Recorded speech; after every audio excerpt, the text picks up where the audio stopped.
Okay, one or two games this evening. I've been bashed up recently on the auto pairing. So I'm 2-2-3-4 at the moment, quite low. So Galaad, back King's Gambit.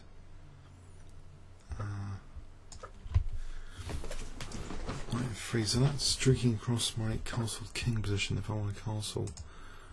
What about C3? Try and do something about that bishop. I suppose D4 is out of the question. Bishop C4. Okay. So I've got a small issue really that this bishop's not letting me castle. So what about bishop E3? Bishop E3 here. I have stopped at least knight D4 with the C3 move. If I can castle, I might look forward to something like the F file.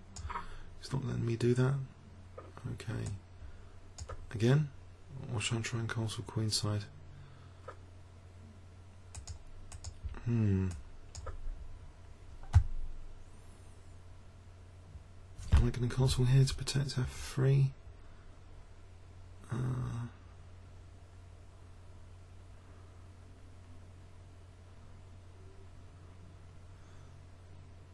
Is this vulnerable to some sort of tactic? I hope not, but maybe if takes, bishop h3, maybe knight d2 to castle queenside. That sharpens things up a bit. Okay, I'll take here. Then I think I'll try and castle now. So content with isolating a pawn.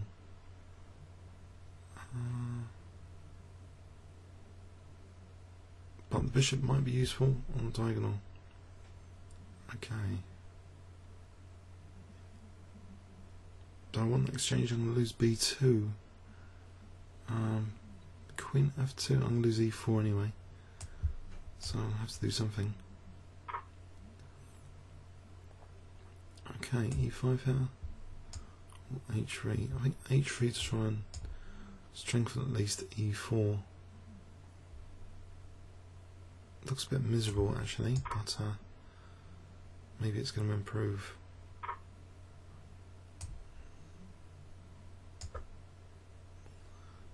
I get knights C4 to E3 to F5. That might be something. Just going to put my pawns together. Okay. Bit of advantage on the clock. I'll get that knight. What about here? I think here is okay. Okay.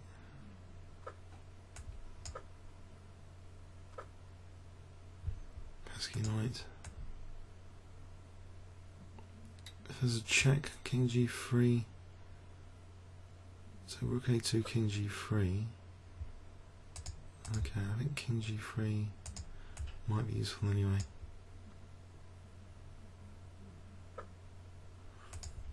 H4. What about check and knight takes F7? I'll just check what he plays here. If King H8, knight F7, he goes back there, right?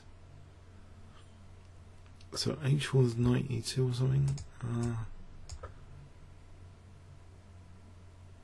No, King F2. So I win C3. I see. Okay. But then HG Rook G4. Oh. Okay, does this get me anything? Or not much?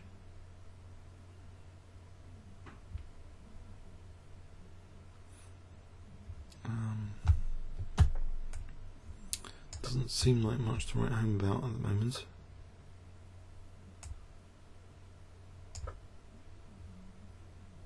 What about Rook H1? I think it's Rook H1 for Rook H6. Okay, there's always a check and knight E2 to try and win it. It's going to win the exchange. Which is a bit of a shame. Okay, I'm going to lose the exchange. but I get my king to f4, which might form part of a mating net for rook h6. So let's see, rook h6 on the cards.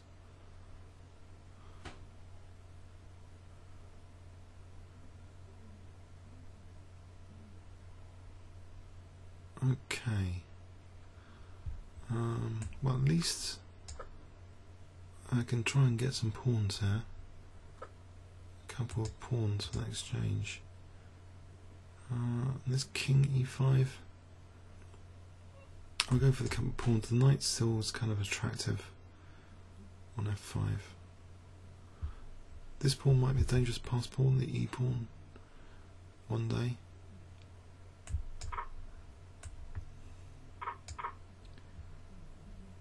Okay.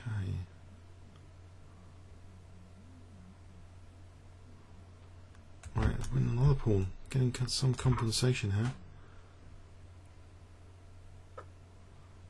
Okay. So, I think a check. So knight e6 will protect the rook. King f8, I can play knight g5 after. If I want to protect this pawn, which I can also play rook g7, rook g3. I think knight g5 just to keep the exchange down, but with that pawn. If I can get my king up now, try and drive these pawns forward, shepherd the pawns, like f4.